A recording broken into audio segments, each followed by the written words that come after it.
A Revolução Haitiana foi um dos eventos mais significativos da história do Caribe, pois uma população negra escravizada derrubou o domínio colonial, aboliu a escravidão e estabeleceu seu próprio governo. Tudo começou com uma cerimônia de vodú em Bois Caïman, em agosto de 1791, supervisionada por Cécile Fatiman. Vamos explorar a história dela. Na noite de 14 de agosto de 1791, um dos eventos mais significativos da história do Haiti aconteceu. Isso aconteceu em Bois Caïman, ou Floresta do Jacaré em inglês, um lugar na costa norte da ilha de Hispaniola, sob a sombra da famosa caverna de Bois Caïman, e não muito longe do porto colonial francês de Cap-Haïtien. O local escolhido era simbólico e teria parecido encorajador para aqueles que participaram do evento ao luar na noite de 14 de agosto. Esta foi uma cerimônia vodú, presidida por uma jovem sacerdotisa vodú ou mambo, chamada Cecília Fatiman, e por um líder escravo chamado Dot Boukman. Milhares de escravos da colônia francesa de Saint-Domingue, que corresponde ao que hoje é o Haiti, estavam presentes enquanto Cecília Fatiman e Dot Boukman realizavam a cerimônia. Dot Boukman conduziu os eventos do início, dirigindo-se à multidão e implorando que, abre aspas, jogassem fora a imagem do Deus dos brancos que tem sede de nossas lágrimas. Ouçam a liberdade falando em nossos corações. Então, Cécile Fatiman avançou e começou a dançar no meio da multidão.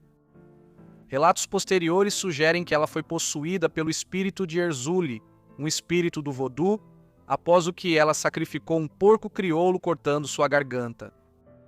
Os presentes, então, tiveram suas testas manchadas com o sangue do porco, embora outras fontes afirmem que os participantes tiveram que beber o sangue como um juramento à sua causa. Esse foi o início de uma revolta contra o domínio colonial francês, resultando na Revolução Haitiana. Então, quem era essa jovem sacerdotisa mambo que supervisionou a cerimônia que deu início a tudo isso? Infelizmente, os primeiros detalhes da vida de Cecília Fatiman são bastante limitados. Há até um debate sobre onde ela nasceu. Alguns relatos afirmam que ela nasceu na África Ocidental e foi escravizada e transportada através do Atlântico para o Caribe ainda jovem, mas esses relatos são quase certamente incorretos.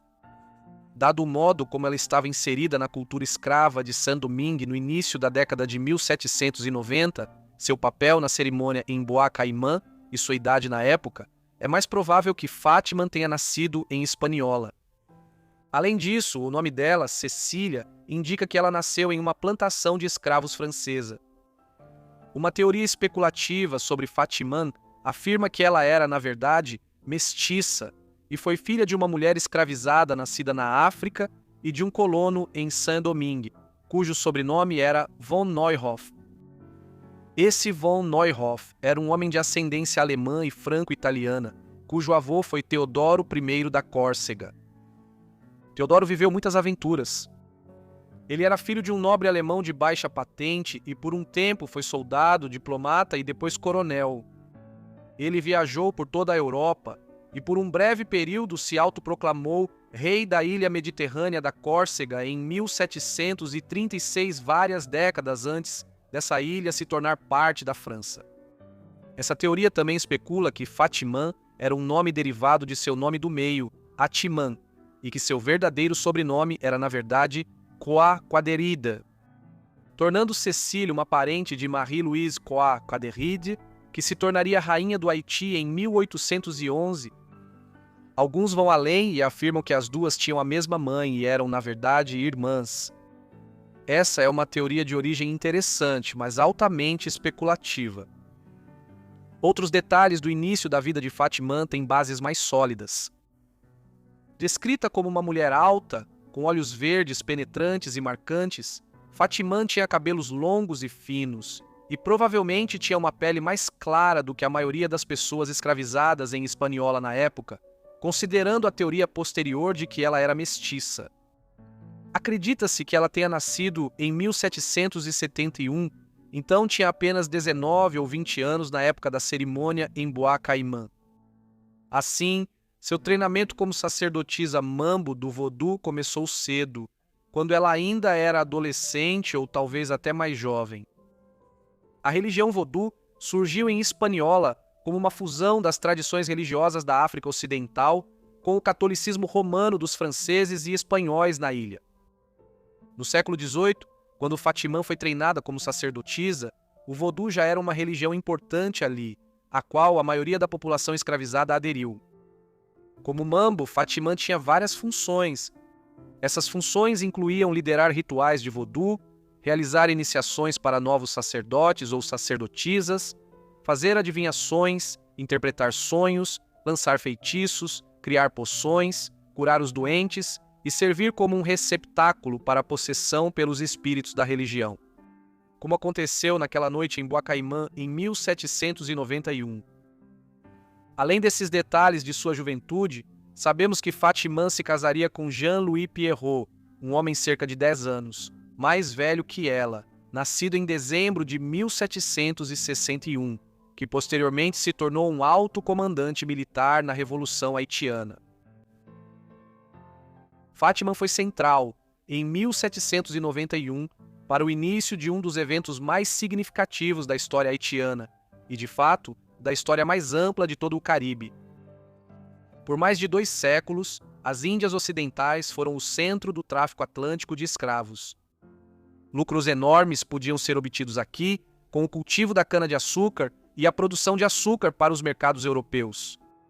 No entanto, como os povos indígenas do Caribe haviam sido praticamente exterminados no século XVI por doenças europeias, como varíola e sarampo, espanhóis, holandeses, franceses e britânicos transportaram milhões de escravos para o Caribe para fornecer mão de obra nas plantações de cana-de-açúcar. Isso significava que, no século XVIII, a grande maioria da população das ilhas era de descendência africana e estava apenas esperando a oportunidade certa para se libertar de suas correntes. No Haiti, que na época fazia parte da ilha de Hispaniola, controlada pela França como uma de suas colônias nas Índias Ocidentais, conhecida como Saint-Domingue, essa oportunidade surgiu no início da década de 1790, quando a agitação tomou conta da França durante a Revolução Francesa. Foi nessas circunstâncias que Fatimã supervisionou a cerimônia de vodú em Boacaimã em 1791. O papel de Fatimã na Revolução Haitiana após isso é só parcialmente conhecido. Em uma semana após a cerimônia em Boacaimã, centenas de proprietários de escravos franceses foram mortos e a maioria das plantações tomada pelos escravizados. Depois disso, a região sob o controle deles foi renomeada para Haiti e organizada pela população anteriormente escravizada, com mais de 100 mil escravos agora libertos. Milhares de donos de plantações foram mortos nos meses seguintes. Não temos detalhes precisos sobre os movimentos dela nesse período, mas podemos especular que Fatimã permaneceu próxima daqueles que lideravam a revolta, homens como Jean-François Papillon, Georges Biassou, Jean-Jacques Dessalines e Toussaint Louverture. Seu marido, Jean-Louis Pierrot, também se tornou um comandante de destaque na rebelião, então ela teria permanecido próxima tanto dos líderes políticos quanto dos militares. A Revolução enfrentou várias reviravoltas na década seguinte e depois. Primeiro, o governo francês apoiou os rebeldes ao abolir a escravidão em suas colônias.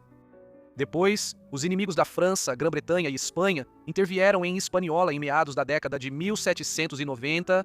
No final da década de 1790, os rebeldes, cada vez mais liderados por Louverture, garantiram o controle do Haiti. Napoleão Bonaparte tentou restabelecer o controle em meados de 1800, mas uma nova guerra levou o Haiti a garantir sua independência e a surgir como o primeiro país livre de ex-escravos nas Américas. O papel inicial de Fatimã foi muito importante, e é possível que ela tenha continuado atuando nos bastidores durante todo o processo. Após a independência, o Haiti foi proclamado um império sob Jean-Jacques Dessalines. O povo estava esperançoso, mas o país estava politicamente dividido. O império durou pouco, pois em 1806, Dessalines foi assassinado em um golpe de Estado. O Haiti foi então dividido em 2 regiões, controladas por regimes rivais, com o presidente Henri Christophe governando o estado semi-feudal do norte do Haiti e Alexandre Pétion governando a mais tolerante República do Sul do Haiti. Em 1811, Christophe se autoproclamou Rei Henrique I do estado do Haiti, mas ele era extremamente impopular. Após sofrer um derrame e com o apoio ao seu governo diminuindo, ele cometeu suicídio em 1820. Seu filho de 16 anos, André, foi assassinado 10 dias depois. Após isso, Jean-Pierre Boyer, sucessor de Pétion como presidente, reuniu o norte e o sul do país na República do Haiti. Em 1822, ele anexou o recém-independente Haiti espanhol, o que colocou toda a ilha de Hispaniola sob um único governo haitiano. Ele seria presidente por pouco menos de 25 anos, mais do que qualquer outro líder haitiano. Os detalhes da vida de Cecília Fatiman após a Revolução Haitiana são quase tão frustrantemente obscuros quanto os de sua juventude. Ela e Jean-Louis tiveram 2 filhos, Maria Luísa Emília e Pierrot Alexis. Seu marido foi um príncipe do Haiti nos anos de 1810, durante o período de governo monárquico. Embora ele tenha servido posteriormente como presidente da República do Haiti por um breve período em 1845 e 1846, tornando Cecília a primeira-dama, eles se divorciaram depois. Reza a lenda que Cecília viveu até 1883 e morreu com a idade avançada de 112 anos. Se isso é verdade ou não, não está confirmado. Assim como tantas outras coisas em sua vida, seu status de centenária e as circunstâncias de sua morte estão envoltos em mito e mistério. O legado de Cecília Fatiman hoje é bastante extenso. Ela ocupa um lugar único na história inicial da Revolução Haitiana, mas isso por si só é um tanto peculiar. Pois, embora ela tenha sido sem dúvida uma figura fundamental nos primeiros dias daquela revolução, quando começou no Haiti com uma cerimônia de vodú, sabemos surpreendentemente pouco sobre sua longa vida depois disso. Por muito tempo, seu papel nos acontecimentos da década de 1790 foi ofuscado por figuras mais conhecidas como Louis Louverture e Dessalines.